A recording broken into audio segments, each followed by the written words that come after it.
السلام علیکم ورحمۃ اللہ وبرکاتہ۔ الحمد للہ رب العالمین والصلاة والسلام علی سید الانبیاء والمرسلین نبینا محمد وعلی آلہ واصحابہ اجمعین، اما بعد۔ اللهم صل علی محمد وعلی آل محمد كما صلیت علی ابراہیم وعلی آل ابراہیم انک حمید مجید۔ اللهم بارک علی محمد وعلی آل محمد كما بارکت علی ابراہیم وعلی الهدى والعفاف والغنى۔ اللهم انا نسألك الهدى والتقى والعفاف والغنى، آمین یا رب العالمین۔ تو یہ جو ہم توسیع جو لیکچرز تھے، اس سے پہلے بھی ہم یہ کیا کرتے تھے، لیکن کچھ اس میں تھوڑی سی کمی واقع آ گئی اس بنیاد پر کہ ہم بہت زیادہ مصروف تھے، تو اس کی وجہ سے ہمیں پھر یہ چیزیں جو ہے ان کو مؤخر کرنا پڑا۔ تو بہرحال آج ایک موضوع پہ ہم دوبارہ یعنی جو فرائیڈے زوم میٹنگ ہوتی تھی، تو وہ ہم مسلسل جمعہ کے دن کیا کرتے تھے، لیکن تو پھر بعد ازاں بہت زیادہ مصروفیات ہو گئی، جس کی وجہ سے پھر ہم کو یہ چیزیں چھوڑنی پڑی۔ تو بہرحال آج جس اہم موضوع پہ ہم بات کرنے جا رہے ہیں، تو وہ ہے سیرت النبی کی روشنی میں بچوں کی نفسیات، ایک تحقیقی جائزہ۔ تو ہم امید کریں گے انشاءاللہ الرحمن کہ آپ اسے بغور سنیں گے، اور اللہ تعالی ہمیں یہ جو سیرت النبی ہے، یہ تو ہمارے لیے اسوہ حسنہ، یہ محض علم ہی نہیں ہے، بلکہ یہ اس کے علاوہ ایک ایسا رنگ ہے کہ جس میں ہمیں اپنی زندگیاں رنگ لانے کی ضرورت ہے۔ تو اس حوالے سے یعنی یہ اسوہ حسنہ جس کو قرآن مجید نے اسوہ حسنہ کے لحاظ سے اس کو یعنی قرآن نے تعبیر فرمایا۔ تو خیر، یہ جو سب سے پہلے جب ہم بات کرتے ہیں نفسیات کی، تو سائیکالوجی جو ہے نا، سائیکالوجی یہ اب ایک انٹرسٹنگ سبجیکٹ بن چکا ہے، اس اعتبار سے کہ یعنی انسان جو ہے یا ہیومن بینگز جو ہے، یعنی انسان ہیومن بینگز، ان کا جو بیسک ایٹیٹیوڈ ہے یا جو بیہیویئر ہے، تو اس کو سمجھنے کے لیے یعنی اس کو انڈرسٹینڈ کرنے کے لیے مختلف زاویوں سے، مختلف پہلوؤں سے اس کو انڈرسٹینڈ کرنے کے لیے جو سائیکالوجی ہے، یہ اس لحاظ سے ایک انٹرسٹنگ اور ایک دلچسپ موضوع بن چکا ہے۔ تو لہذا اب اس کو پڑھنا تاکہ انسانی نفسیات کو ایک بندہ اچھے طریقے سے سمجھ سکے، انسان کے اندر خصوصاً جو پوشیدہ راز ہوتے، تو ان کے یعنی ان پوشیدہ رازوں کو یہ کسی حد تک جاننے کی کوشش کرے، جو یعنی نت نئے انداز ایک انسان اپنا لیتا ہے، تو ان نت نئے انداز کو جو ہے یہ بندہ سمجھنے کی کوشش کرے۔ تو یعنی اس اعتبار سے علم نفسیات، سائیکالوجی جو ہے یہ بہت زیادہ یعنی اہمیت رکھتی ہے۔ اور ہمارے جو یعنی اہل سلوک ہوتے تھے، اہل سلوک یعنی جن کو ہم علماء سلوک کہتے ہیں، بہت ساری اصطلاحات ان کے لیے بھی استعمال ہوتی ہے، لیکن بہرحال ہم محتاط انداز میں احتیاطاً ہم ان کے لیے علماء سلوک کی اصطلاح استعمال کرتے ہیں۔ تو وہ صرف علماء سلوک ہی نہیں ہوا کرتے تھے، بلکہ علماء سلوک کے ساتھ ساتھ وہ ماہر نفسیات بھی ہوا کرتے تھے۔ آپ امام غزالی کو اٹھائیے، آپ امام ابن قیم کو اٹھائیے، حافظ ابن رجب کی لطائف المعارف کو اٹھائیے، عبد الرحمن ابن جوزی کو آپ پڑھ کر دیکھ لیجیے، تو آپ کو اندازہ ہوگا کہ یہ صرف صاحب سلوک ہی نہیں تھے، بلکہ صاحب سلوک کے ساتھ ساتھ یہ صاحب یعنی ماہر نفسیات بھی تھے۔ تو کہنے کا مقصد یہ ہے کہ اس اعتبار سے یعنی انسانی نفسیات کو سمجھنے کے لیے انسان کے جو بنیادی جو رویے ہیں، یعنی انسان کا جو ایٹیٹیوڈ ہے، انسان کا جو بیسک بیہیویئر ہے، تو اس کو انڈرسٹینڈ کرنے کے لیے ایک انسان کو سائیکالوجی جو ہے اس کو پڑھنے کی بہت زیادہ ضرورت ہے، چاہے مطلب یہ اس میں ماہر بننا چاہتا ہے، اس میں طالب علم رہنا چاہتا ہے، تو بہرحال اس کو پڑھنے کی بہت زیادہ ضرورت ہے۔ تو خیر، یہ جو نفسیات کا لفظ ہے نا، نفسیات، اکثر ہم اس کو استعمال کرتے ہیں، اردو میں بھی ہم اس کو استعمال کرتے ہیں۔ تو یہ اصل میں جو ہے نا، اس کا جو یعنی نفسیات جو لفظ ہے، اس کے جو مختلف مشتقات ہیں، جیسے نفس وغیرہ وغیرہ، آپ برائے کرم میوٹ کیا کریں، اس کے مختلف مشتقات ہیں۔ تو ان مشتقات میں یعنی نفس جو ہے نا، نفس اس کا مین یعنی جس کو ہم کہہ سکتے ہیں کہ ڈرائیوڈ ورڈ ہے نفس۔ اس کو بعض دفعہ ہم فا کے سکون کے ساتھ بھی پڑھا کرتے ہیں، جیسے نفس، ہاں، فا کے سکون کے ساتھ۔ تو بعض دفعہ ہم اس کو فا کے فتحہ کے ساتھ بھی پڑھتے ہیں، ٹھیک ہے، جب ہم اس کو فا کے سکون کے ساتھ نفس کو پڑھیں گے تو اس کا معنی ہے روح، جان، شخصیت. جب ہم اس کو فا کے فتح کے ساتھ جب ہم اس کو پڑھتے ہیں تو اس کا معنی ہے یعنی سانس، خوشگوار ہوا وغیرہ وغیرہ. تو بہرحال مختلف یعنی قرآن مجید میں مختلف مقامات پر نفس کو نفس کے اعتبار سے استعمال کیا گیا ہے نا. جیسے قرآن مجید میں نفس کی بھی قسم کھائی گئی، والشمس وضحاها جب آپ پڑھیں گے. اسی طریقے سے اللہ تعالیٰ نے بیان فرمایا کہ کامیاب وہ انسان ہے یا وہ مسلمان ہے کہ جس نے اپنے نفس کا تزکیہ کیا، جس نے اپنے نفس کو برائیوں سے روکا. تو بہرحال نفس کو بہت زیادہ شریعت نے یعنی ایڈریس کیا ہے، بہت زیادہ شریعت نے اس کو ایڈریس کیا. تو یہاں پہ پھر اس کے جو مختلف جو انگلش میں سائیکالوجی لفظ جو اس کے لیے استعمال ہوتا ہے تو اس کے بھی اپنے مشتقات ہیں، ٹھیک ہے، تو اس پہ ہم نہیں جائیں گے. تو بہرحال یہاں پہ جو نفسیات کی جو اصطلاحی تعریف یعنی سائیکالوجی کی اصطلاحی تعریف وہ ہے the scientific study of the behaviour of individuals and their mental process is called psychology. ٹھیک ہے، یعنی the scientific study of the behaviour of individuals, یعنی اس تعریف کا جو خلاصہ وہ یہ ہے کہ انسان کے کردار اور اس کے ذہنی عمل کے سائنسی مطالعے کو آپ نفسیات سے تعبیر کر سکتے ہیں. ٹھیک ہے، سائنٹیفک اسٹڈی یعنی جو انڈیویجول سے ان کا جو بہیویئر، ہر ایک انڈیویجول ہر ایک فرد کا اپنا ایک الگ بہیویئر ہوتا ہے، تو اس بہیویئر کو سائنٹیفکلی اسٹڈی کرنا، تو اس کو ہم کیا کہتے ہیں؟ اس کو ہم سائیکالوجی کہتے ہیں. اینڈ دیئر مینٹل پروسیس جو ہوتی ہے یعنی انسان کا جو ذہنی سفر ہوتا ہے تو اس ذہنی سفر کو سائنسی مطالعے کے زاویے سے مطالعے میں لانا، تو اسی کو ہم کیا کہتے ہیں؟ اس کو ہم سائیکالوجی کہتے ہیں. تو یہ آپ نیچے کتاب دیکھ سکتے ہیں، اسی سے ہم نے اس کو لیا ہے، سائیکالوجی اینڈ لائف. تو یہ اصل میں دو بندے ہیں، ایک کا نام ہے ریچرڈ اور ایک کا نام ہے فلپ. تو انہوں نے یہ کتاب لکھی، اس کے 16th ایڈیشن میں آپ اس کو دیکھ سکتے ہیں. تو بہرحال سب سے پہلے ہم دیکھیں گے کہ بچپن کی جو تربیت ہوتی ہے یعنی یہ کتنی اہم ہوتی ہے اور اس کی کتنی زیادہ امپورٹنس ہوتی ہے. آپ کو پتہ ہی ہے کہ انسان کی جو زندگی ہے، انسان کی زندگی یہ مطلب انسان کی زندگی بہت ساری جو مراحل ہیں اس سے یہ انسان کی زندگی کا گزر ہوتا ہے. بہت سارے مراحل، بہت سارے اسفار اس انسانی زندگی کو طے کرنے پڑتے ہیں، ہے کہ نہیں؟ لَتَرْكَبُنَّ طَبَقًا عَنْ طَبَقٍ، جیسے قرآن مجید میں بھی ہے. اسی طریقے سے قرآن مجید نے بہت سارے یعنی اشارے بھی بیان فرمایا، کہیں پہ وضاحتاً بیان فرمایا، کہیں پہ اجمالاً بیان فرمایا کہ انسان جو ہے پہلے بچہ ہوتا ہے، اس کے بعد یعنی یہ جوان ہوتا ہے، اس کے بعد اس کا اور ایک زندگی کا اور ایک حصہ جو آتا ہے وہ ہے یعنی پھر بڑھاپا وغیرہ. تو پہلے 40 سال، اس کے بعد اللہ تعالیٰ نے ان چیزوں کو ڈسکس کرا، حتی بلغ اشدہ وہو 40 سنہ، اس طریقے کے الفاظ جب یہ پختگی کو پہنچ جاتا ہے تب جب یہ 40 سال کا ہوتا ہے. تو بہرحال انسان کی جو زندگی ہے تو یہ مختلف ادوار سے انسان کی زندگی جو ہے یعنی یہ گزرتی ہے. تو اس کے بعد پھر جو ہے یعنی اس زندگی کا جو بنیادی حصہ ہوتا ہے وہ بچپن ہے. تو بچپن پہ ہی جو اس کے بعد جو زندگی آنے والی ہے، چاہے وہ جوانی کی زندگی ہو، چاہے اس کے بعد 30 سال کے بعد کی زندگی ہو 40 سال تک، یا 40 سال کے بعد کی زندگی ہو، تو ان تمام زندگیوں کا جو دارمدار اور ان تمام زندگی کے مراحل کا جو انحصار ہے وہ یعنی اس بچپن کی زندگی پہ.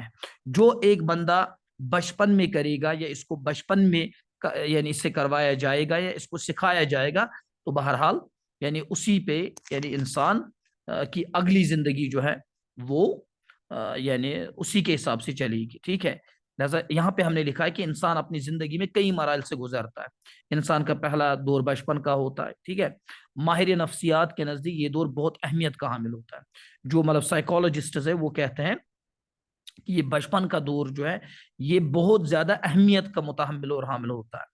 اور یہ ماہرین زیادہ تر بچپن کے یعنی معاشریت کے عامل پر بحث و تحقیق کرتے. اور زیادہ جو چائلڈ سائیکالوجی ہے اب تو ایک سبجیکٹ بن چکا ہے. یہاں پہ بہت سارے ہمارے بھائی ہیں، ہمارے احباب ہیں کہ جو مطلب سائیکالوجی پڑھتے ہیں، وہ اس سے واقف ہیں. تو خیر کہنے کا مقصد یہ ہے کہ یعنی بچپن کی زندگی بہت زیادہ یعنی اہمیت کی حامل. بچپن ہی سے انسانی طرز زندگی بنیاد پڑتی ہے اور اسی سے ہم یعنی انسان کی جو مطلب انسان کا جو بیہیویئر ہے، سوشل بیہیویئر اور انڈیویجول بیہیویئر، تو وہ بچپن کی زندگی سے ہی پھر مستعار ہوتا ہے، بچپن کی زندگی سے اس کو پھر لیا جاتا ہے.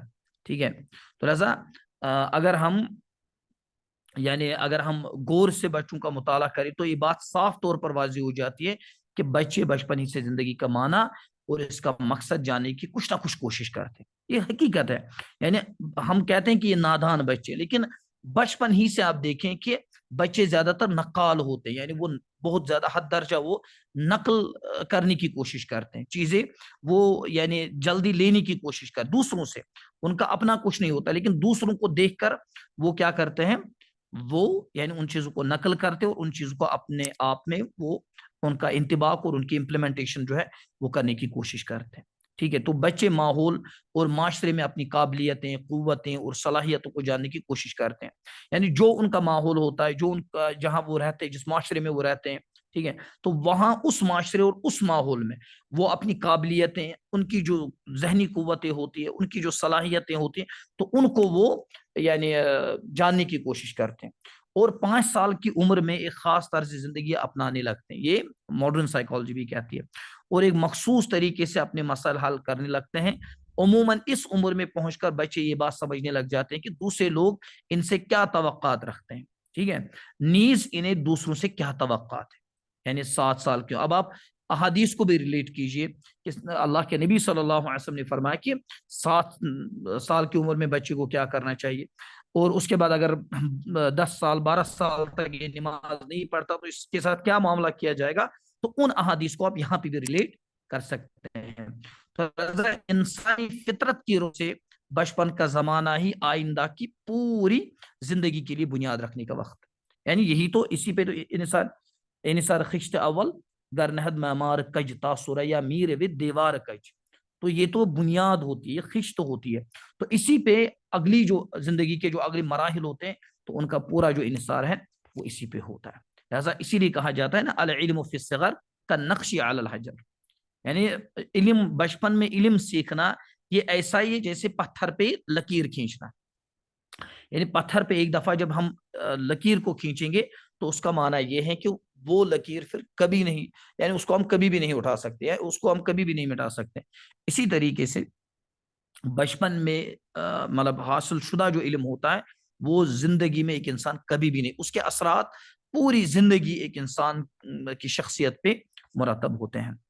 تو یہاں سے آپ ایک حدیث سن لیجئے، صحیح بخاری کتاب الجنائز کے حوالے سے حدیث ہے. حضرت ابو ہریرہ رضی اللہ تعالی عنہ بیان فرماتے ہیں کہ آپ صلی اللہ علیہ وسلم نے بیان فرمایا کہ کل مولود یولد علی الفطرہ، یعنی ہر جو بچہ ہوتا ہے نا وہ فطرت پر پیدا ہوتا ہے، یعنی فطرت اسلام پر. فطرت اللہ التی فطر الناس علیہ جیسا قرآن میں بھی ہے.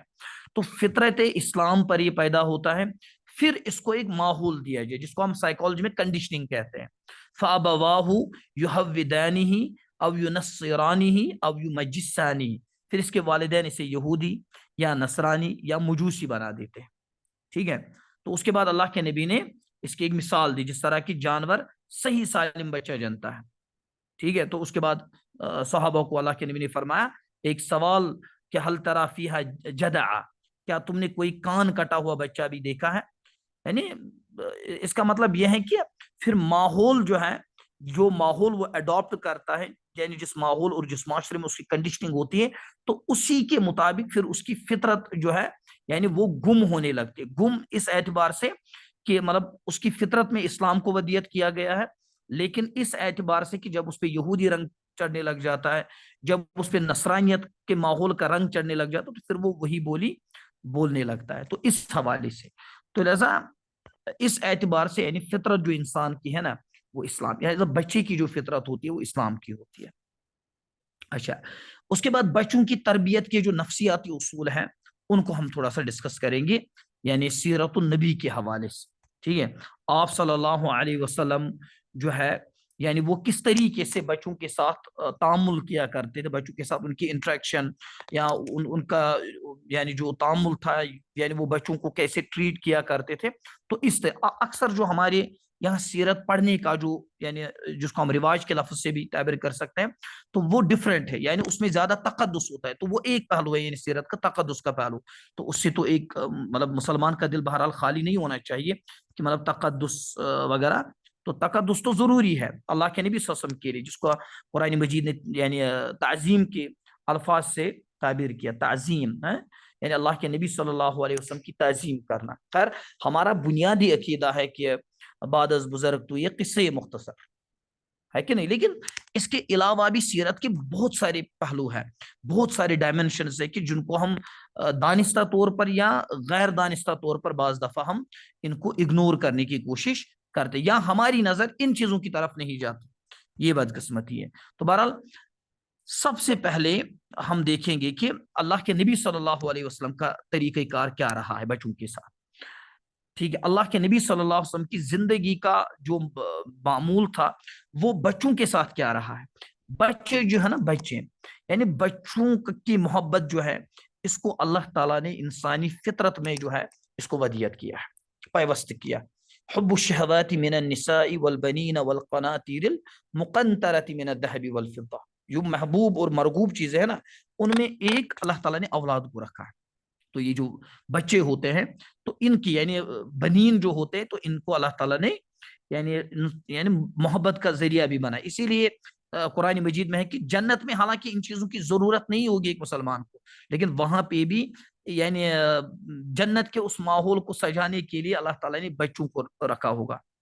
ٹھیک ہے، ولدان مخلدون، یعنی وہاں پہ بچوں کو اس لیے رکھا جائے گا، حالانکہ ضرورت نہیں تھی لیکن شاید اس کا مقصد یہ بھی ہو کہ اس جنت کو بچوں سے یعنی اس جنت کو بچوں سے اب زینت دی جائے، بچوں سے بھی اب اس جنت کو زینت یعنی جنت بالفاظ دیگر جنت بھی بچوں سے خالی نہیں ہونی چاہیے. تو دنیا بھی دیکھیے کیسے خالی ہو سکتی ہے. دنیا جو ہے یہ بے زینت ہے، بے رونق ہے بچوں کے بغیر. اسی لیے جو ہے انبیاء کرام علیہ السلام تمنا کیا کرتے تھے، ہے کہ نہیں. زکریا علیہ السلام نے دعا کی اللہ تعالیٰ سے کہ مجھے اولاد دیجیے، اور 80 سال کے بعد جو قرآن مجید یا مفسرین نے جو لکھا ہے 80 سال کے بعد اللہ تعالیٰ نے ان کو حضرت یحییٰ یعنی اللہ تعالیٰ نے ان کو حضرت یحییٰ دیا.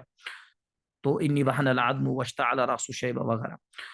تو خیر کہنے کا مقصد یہ ہے کہ بچوں کے ساتھ اللہ کے نبی کا تعلق. تو حضرت ابو ہریرہ فرماتے کہ میں مدینہ کے بازاروں میں سے تو سب سے پہلے گرم جوشی سے استقبال کرنا، یعنی ویلکم کرنا، بچوں کا استقبال کرنا خوش دلی کے ساتھ، خوش اسلوبی کے ساتھ، یعنی خوشی کے چہرے کے ساتھ بچوں کا استقبال کرنا.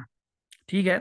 حضرت ابو ہریرہ فرماتے رضی اللہ عنہ کہ میں مدینہ کے بازاروں میں سے ایک بازار میں آپ صلی اللہ علیہ وسلم کے ساتھ تھا. آپ صلی اللہ علیہ وسلم واپس ہوئے تو میں بھی آپ صلی اللہ علیہ وسلم کے ساتھ واپس ہوا. آپ صلی اللہ علیہ وسلم نے 3 مرتبہ فرمایا بچہ کہاں ہے. ٹھیک ہے. حسن بن علی کو بلاؤ رضی اللہ تعالیٰ عنہما، وہ آ رہے تھے اور ان کی گردن میں بار پڑا تھا. تو نبی کریم صلی اللہ علیہ وسلم نے اپنا ہاتھ پھیلایا اور حضرت حسن رضی اللہ عنہ نے بھی اپنا ہاتھ پھیلایا اور وہ نبی کریم صلی اللہ علیہ وسلم سے لپٹ گئے. پھر آپ صلی اللہ علیہ وسلم نے فرمایا اے اللہ میں اس سے محبت کرتا ہوں، تو بھی اس سے محبت کر اور ان سے بھی محبت کر جو اس سے محبت رکھے، یعنی حضرت حسن رضی اللہ تعالی عنہ سے. تو یہاں پہ وہ الفاظ ہیں جسے امام احمد بن حنبل رحمۃ اللہ علیہ نے نقل کیا ہے اپنی مسند احمد میں. اللہم انی احبہما فاحبہما واحب من یحبہما. تو لہذا یعنی جو اس سے محبت، تو بھی اس سے محبت رکھ جو حضرت حسن سے محبت کرتا ہے. تو اس سے کیا پتہ چلا، یعنی اس سے یہ بات واضح ہوئی کہ اللہ کے نبی صلی اللہ تعالی علیہ وسلم جو ہے وہ کس طریقے سے یعنی بچوں کا جو ہے وہ کس طریقے سے استقبال کیا کرتے تھے، ہے کہ نہیں. یعنی کس طریقے سے اللہ کے نبی صلی اللہ علیہ وسلم بچوں کو ڈھونڈتے تھے، بچوں کا استقبال کرتے تھے وغیرہ وغیرہ. تو یہ یعنی اس سے جو بنیادی بات معلوم ہوتی ہے تو استقبال کرنا. اسی طریقے سے صحبت ایک بچے کے لیے بہت زیادہ امپورٹنٹ ہے. اپنی صحبت میں رکھنا، نیک اور صلحاء کی صحبت میں رکھنا، علماء کی صحبت میں رکھنا، اس میں آ رہی ہیں. تو یہ ایک امپورٹنٹ یعنی فیکٹر ہے بچے کی تربیت کے حوالے سے اگر ہم دیکھیں تو، کیونکہ اللہ کے نبی نے فرمایا صلی اللہ علیہ وسلم الرجل علی دین خلیلی، یعنی جو ایک بندہ ہوتا ہے یہ اپنے دوست کے دین پہ ہوتا ہے. فَلْيَنْظُرْ أَحَدُكُمْ مَن يُخَالِلُ، بس دیکھنا چاہیے آپ میں سے ہر ایک یہ دیکھے کہ وہ کس کو اپنا دوست بنا رہا ہے. بس میں رہی ہے. تو لہذا صحبت، اسی لیے دیکھیے جب ہم صراط مستقیم اللہ تعالیٰ سے کہتے ہیں کہ اهدنا الصراط المستقیم، تو اللہ تعالیٰ یہ نہیں فرماتے کہ قرآن میں صراط مستقیم ہے، حدیث میں صراط مستقیم، اس کے بعد دعا سکھاتے کہ صراط الذین انعمت علیہم، یعنی آپ تب تک صراط مستقیم پہ گامزن نہیں رہ سکتے جب تک آپ ان کی صحبت اور ان کی مصابت اختیار نہیں کریں گے جن پہ اللہ تعالیٰ نے اپنے یعنی جن کو اللہ تعالیٰ نے اپنے انعامات سے نوازا، چاہے وہ نبیین ہو، صدیقین ہو، شہداء ہو، صالحین ہو، وغیرہ وغیرہ۔ تو لہٰذا بچے کی تربیت کے لیے صحبت بہت ضروری ہے۔ اس حوالے سے آپ صلی اللہ علیہ وسلم کا طرز عمل یہ تھا کہ آپ صلی اللہ علیہ وسلم زندگی کے مختلف مراحل میں بچوں کو اپنے ساتھ رکھتے تھے، بچوں کو اپنے ساتھ رکھتے تھے۔ اس معاملے میں آپ سب کو ادنا تعامل بھی نہ تھا اور نہ ہی کوئی تکلف تھا۔ ہم تو بہرحال یعنی غالب نقطۂ داں سے کیا نسبت، خاک و آسمان سے کیا نسبت، ہماری تو ابھی نسبت ہی نہیں اللہ کے نبی صلی اللہ علیہ وسلم کے ساتھ، اس اعتبار سے کہ ہم مطلب اس اسوہ حسنہ سے بہت دور ہے، ہم بہت زیادہ تکلف کرنے والے بندے بن چکے ہیں یعنی تکلف کرنے والے بندے، کیا بچوں کے ساتھ کھیلنا، کیا بچوں کے ساتھ یعنی دوڑنا، کیا بچوں کو گلے لگانا وغیرہ وغیرہ، کیونکہ ہماری جو لائف ہے نا وہ ورچوئل زندگی میں پھنس چکی ہے، ورچوئل پریکٹیکل جو ہماری لائف ہے، ہمارا جو فیملی سسٹم ہے وہ دن بدن کولیپس ہوتا جا رہا ہے، اس وجہ سے کہ ہمارا جو یعنی ہمیں ایسا محسوس ہوتا ہے کہ جو فیس بک، جو سوشل میڈیا پہ میں نے دوست ورچوئل دوستوں کو بنائے رکھا ہے، وہ مجھے ان سے بھی زیادہ امپورٹنٹ ہے جو میرے گھر میں بیٹھے ہوتے ہیں۔ تو یہ ہمارا مسئلہ ہے، میرے بچے سے زیادہ امپورٹنٹ، میری فیملی سے زیادہ امپورٹنٹ وہ ہیں جو سوشل میڈیا پہ بیٹھے ہوئے ہیں۔ تو خیر اس اعتبار سے پھر بچوں کی تربیت میں بہت زیادہ کمی آ چکی ہے۔ تو یعنی اللہ کے نبی کا معاملہ جو تھا وہ یعنی بے تکلف آنا تھا، نہ کبھی کسی قسم کی ناگواری کا اظہار کیا۔ تو صحیح بخاری میں الفاظ ہیں، صحیح بخاری کے الفاظ کتاب الصلاح میں کہ عن ابی قتادہ الانصاری رضی اللہ تعالی عنہ ان رسول اللہ صلی اللہ علیہ وسلم کان یصلی، تو اس اعتبار سے کان یصلی وهو حامل امامہ بنت زینب بنت رسول اللہ صلی اللہ علیہ وسلم، ٹھیک ہے۔ یعنی یہ روایت جو ہے یہ صحیح بخاری کے اندر ولی ابی العاص بن ربیعہ بن عبد الشمس فاذا سجد وضعها واذا قام حملها، یعنی آپ صلی اللہ علیہ وسلم جو ہے وہ امامہ بنت زینب کو اٹھائے ہوئے نماز پڑھتے تھے اور سجدے میں جاتے وقت اسے رکھ دیتے اور جب کھڑے ہوتی تو پھر دوبارہ اٹھا لیتے۔ بس میں رہی ہے۔ تو کہنے کا مقصد یہ ہے کہ مطلب اس یہاں سے پتہ چلتا ہے کہ اللہ کے نبی صلی اللہ علیہ وسلم کے پاس یعنی حضرت یعنی جو ہے مطلب بچے بھی آتے تھے، حضرت حسن بھی آتا تھا، حضرت حسین بھی آتے تھے مسجد میں۔ تو بچوں کی جگہ موبائل نہیں ہے، بچوں کی جگہ سڑک نہیں ہے، بچوں کی جگہ سنیما ہال نہیں ہے، بلکہ بچوں کی جگہ مسجد ہے۔ اگر مسجدوں سے ہم بچوں کو نکالیں گے تو اس کا مطلب یہ ہے کہ پھر یعنی ان پر پھر اللہ تعالیٰ ہی مہربان ہے۔ تو بہرحال تو یہاں سے پتہ چلتا ہے کہ جب اللہ کے نبی صلی اللہ علیہ وسلم رسول اللہ کان یصلی وهو حامل امامہ بنت زینب بنت رسول اللہ، یعنی اللہ کے نبی اس حالت میں نماز پڑھتے تھے کہ ان کے پیچھے کون؟ امامہ بنت زینب رضی اللہ تعالی عنہ، ٹھیک ہے، جو حضرت زینب جو اللہ کے نبی کی بیٹی تھی، تو ان کی بیٹی جو تھی تو وہ اللہ کے نبی کے یعنی اللہ کے نبی صلی اللہ علیہ وسلم جب سجدے میں جاتے تھے تو ان کے اوپر ہوتی تھی۔ تو اس فیدا سجدہ وضعها واذا قام حملها، تو جب آپ صلی اللہ علیہ وسلم سجدے میں جاتے تو اسے رکھ دیتے اور جب کھڑے ہوتے تو پھر اٹھا لیتے۔ تو اسی طریقے سے بہت ساری مطلب ایسی مثالیں ملتی ہیں کہ کس طریقے سے بچپن ہی سے جو ہے مطلب جو مختلف صحابہ ہیں وہ بچپن ہی سے اللہ کے نبی کی صحبت میں بیٹھتے تھے۔ آپ دیکھیے ابن عباس جو اگرچہ چچیرے بھائی تھے، لیکن آپ دیکھیے کہ جب اللہ کے نبی کی وفات ہوئی نا، اللہ کے نبی صلی اللہ علیہ وسلم کی وفات ہوئی، اس وقت زیادہ سے زیادہ ابن عباس کی جو عمر تھی وہ تقریباً 10 سے زیادہ نہیں، وہ زیادہ یعنی 10 سے زیادہ نہیں تھی۔ حضرت عبداللہ بن عباس رضی اللہ تعالی عنہما کی جو عمر تھی وہ 10 سال سے زیادہ نہیں تھی جب اللہ کے نبی کی وفات ہوئی۔ تو یہاں مطلب کہنے کا مقصد یہ ہے کہ صحابہ جو تھے نا، صحابہ وہ اللہ کے نبی کی صحبت میں باضابطہ طور پر ہوتے تھے۔ جیسے عبداللہ بن عمر وہ خود فرماتے ہیں کہ آپ صلی اللہ علیہ وسلم نے فرمایا، یعنی ایک دفعہ ایک مجلس میں اللہ کے نبی نے فرمایا کہ درختوں میں ایک درخت ایسا ہے جس کے پتے نہیں جڑتے اور یہ مومن کی مثال ہے، مومن کی مانند ہے۔ تو یہ اللہ کے نبی نے ایک مثال دی، یعنی ایک مومن کو ایک درخت کے مانند مترادف قرار دیا۔ تو اس کے بعد صحابہ سے سوال پوچھے کہ بتاؤ یہ کون سا درخت ہے؟ تو حضرت عبداللہ ابن عمر نے رضی اللہ عنہ فرماتے ہیں کہ لوگ اسے جنگلوں کے درختوں میں ڈھونڈنے لگے، ٹھیک ہے، اور میرے دل میں آیا کہ یہ کھجور کا درخت، یعنی ان کے پاس صحیح جواب تھا لیکن اپنی کم عمری کی وجہ سے نہ بولا. پھر آپ سب نے صحابہ کرام کے پوچھنے پر خود ہی بتا دیا کہ کھجور کا درخت ہے. پھر میں نے اپنے والد حضرت عمر کو بات بتائی جو میرے دل میں آئی تھی. تو اس پر انہوں نے کہا کہ اگر تم نے بات بتا دی ہوتی تو یہ مجھے اس سے زیادہ عزیز ہوتی کہ میرے پاس اس طرح اور اس طرح کا، یعنی اس طرح اور اس طرح کی چیزیں ہوتی. ٹھیک ہے، آپ برائے کرم اپنے یہ جو سپیکرز ہیں ان کو میوٹ رکھا کرے مہربانی کر کے. یعنی حضرت عمر کو جب یہ بات پتہ چلی، یعنی حضرت ابن عمر کے حوالے سے، تو انہوں نے کہا کہ اگر تم نے بات بتا دی ہوتی تو یہ مجھے اس سے زیادہ عزیز ہوتی کہ میرے پاس اس اور اس طرح کا مال اور یہ چیزیں ہوتی. تو ان چیزوں اور اس مال سے بھی زیادہ مجھے یہ چیز عزیز ہوتی کہ اگر اللہ کے نبی نے آپ کو شاباشی دی ہوتی اور آپ کی حوصلہ افزائی کی ہوتی. تو یعنی کہنے کا مقصد، ذرا برائے کرم میوٹ کریں آپ. تو یہ سنن ترمذی میں یعنی واقعہ اور یہ روایت موجود ہے. تو اس سے پتہ چلتا ہے کہ صحابہ جو تھے نا، صحابہ وہ اللہ کے نبی صلی اللہ علیہ وسلم کی صحبت میں بیٹھا کرتے تھے. ٹھیک ہے، اور بڑوں کو بھی چاہیے کہ وہ مختلف مواقع پر مختلف مجالس میں چھوٹے بچوں کو بھی کم از کم جگہ دیں. چھوٹے بچے جو ہیں وہ ان کو بھی جگہ دیں. ٹھیک ہے، تاکہ وہ بھی ان کو بھی یعنی ان چیزوں کا یعنی جو ہے وہ یعنی ان پہ بھی وہ اثر مرتب ہو. اچھا، اسی طریقے سے مطلب صحیح بخاری کتاب الوضو میں ایک روایت ہمیں ملتی ہے کہ اتیا رسول اللہ صلی اللہ علیہ وسلم، یعنی سوری ام المومنین، یہ تھوڑا بہت الٹا ہوا ہے سلائڈز میں. حضرت عائشہ صدیقہ یعنی ام المومنین فرماتے رضی اللہ عنہ کہ اتیا رسول اللہ صلی اللہ علیہ وسلم بسبیین، یعنی اللہ کے نبی صلی اللہ علیہ وسلم جو ہے آپ کی خدمت میں ایک بچہ لایا گیا. تو اس کے بعد کیا ہوا؟ فبال علی ثوبہ، تو اس نے آپ صلی اللہ علیہ وسلم کے کپڑوں پر پیشاب کیا. تو فدعا بماء فاتبعه ایاه، تو آپ صلی اللہ علیہ وسلم نے پانی منگوا کر جو ہے اس کو پھر یعنی صاف کیا، اس کو بہا دیا. تو یہاں سے پتہ چلتا ہے کہ آپ صلی اللہ علیہ وسلم کے پاس بچے بھی ہوتے تھے، آپ درس بھی دیتے تھے اور بچے بھی ہوتے تھے. ام سلمہ کے بارے میں بھی یہ واقعہ موجود ہے رضی اللہ عنہا.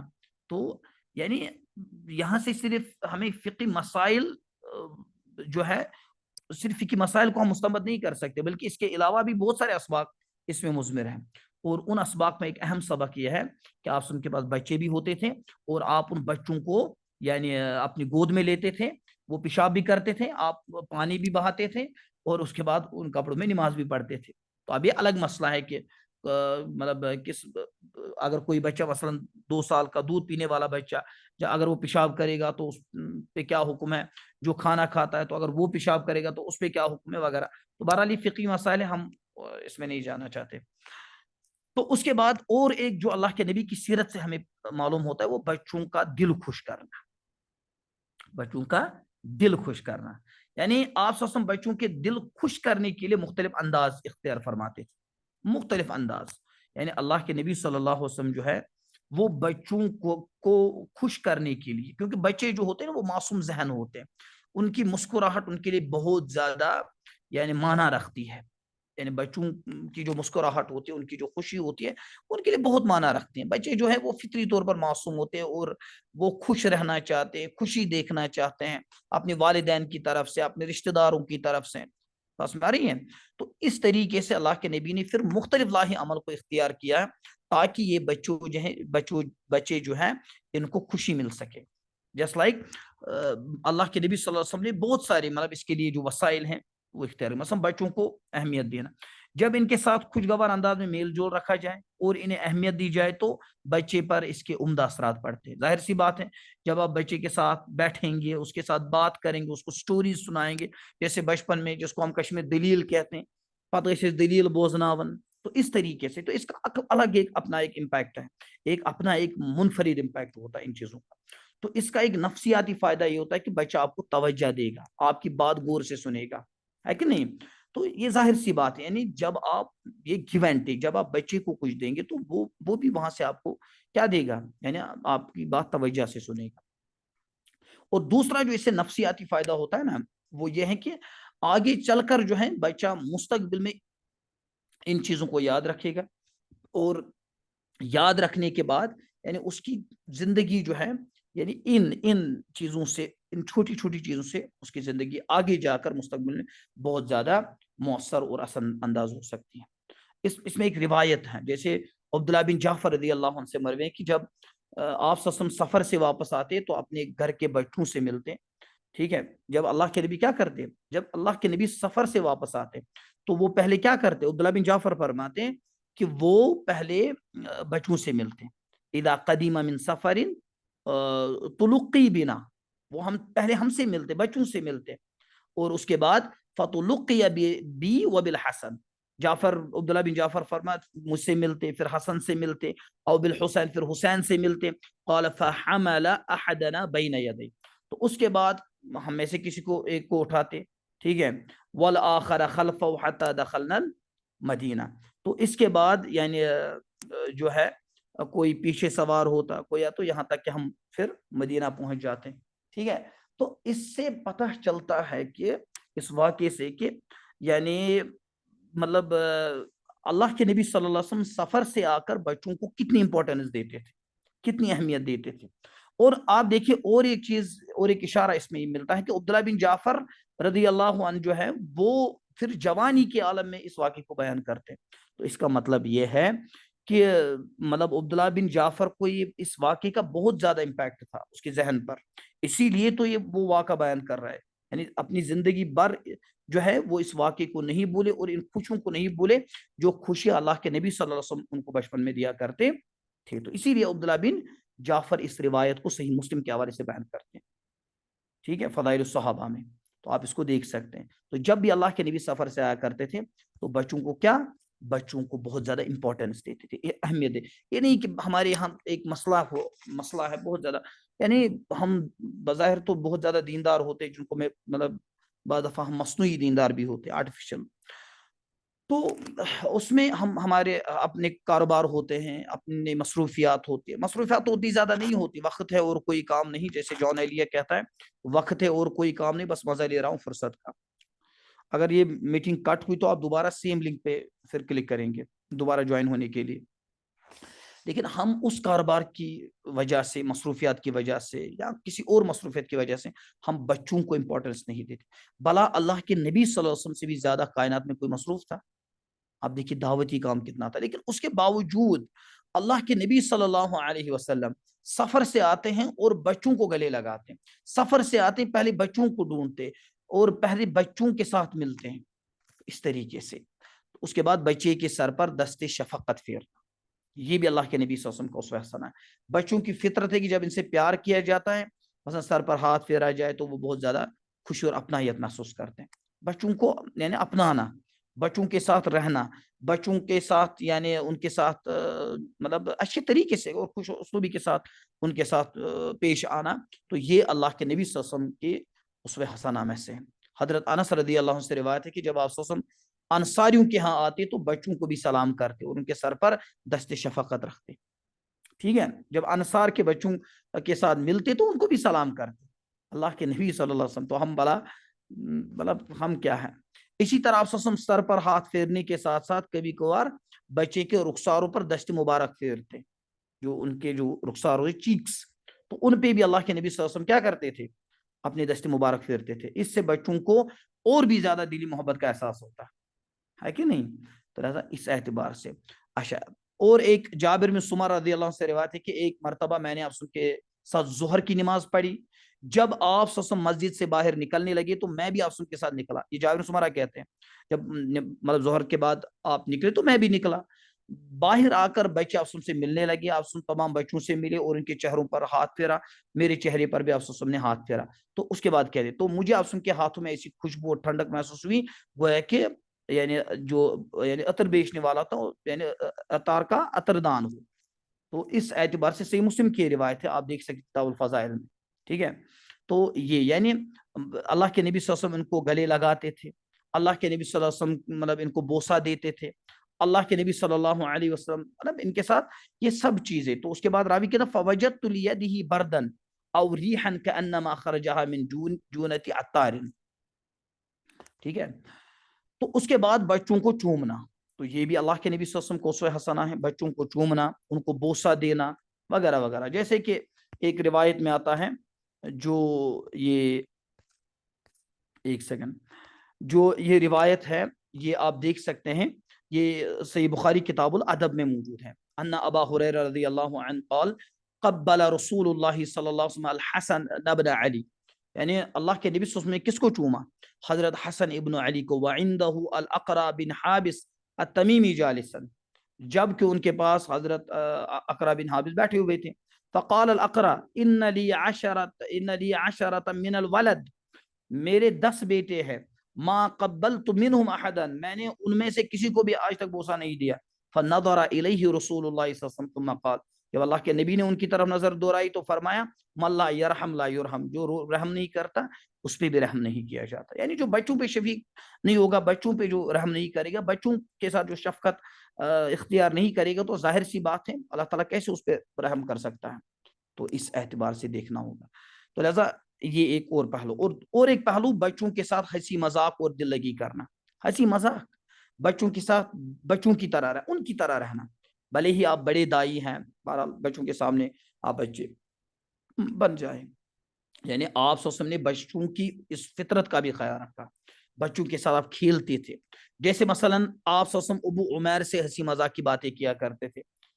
ٹھیک ہے، ابو عمیر ایک صحابی تھے، ان کے ساتھ ایک بچہ تھا، ان کے ساتھ آپ ہنسی مذاق کیا کرتے تھے. ہم یہ کہتے ہیں کہ ہمارا ہر کلام ذکر ہونا چاہیے اور ہر خاموشی فکر ہونی چاہیے، ایسا نہیں ہے. اللہ کے رسول کا اسوہ حسنہ اس طریقے سے نہیں ہے جس طریقے سے ہم دیکھ رہے ہیں، جس طریقے سے ہم پیش کرنے کی کوشش کر رہے ہیں، سمجھنے کی کوشش کر رہے ہیں. ابو عمیر کے ساتھ آپ نے ہنسی مذاق بھی کیا. ایک روز جب آپ صلی اللہ علیہ وسلم تشریف لائے تو ابو عمیر کو غمگین دیکھا. آپ صلی اللہ علیہ وسلم نے ان سے پوچھا ابو عمیر تم غمگین